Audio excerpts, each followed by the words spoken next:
بسم الله الرحمن الرحيم. رمضان كريم.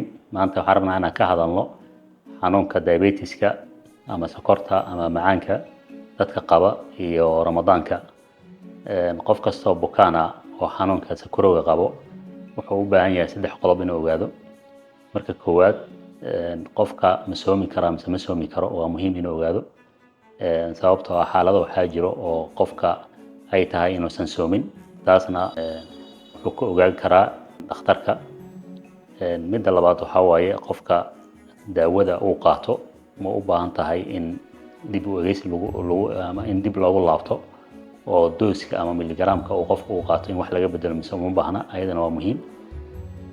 midda saddexaad waxaa waaye qofka in waxa uu ku afurayo iyo cunooyinka uu cunayo inay maaragtay aad isugu dheelitiran tahay, aysan u badnaanin waxyaalaha carbohydrate-ka la yiraahdo oo inta badan xilliga ramadaanka dadka ay cunaan sida burka, tirada badan, malawaxda, waxyaalahaas oo carbohydrate-ka inta badan sokorta kor u qaadaan.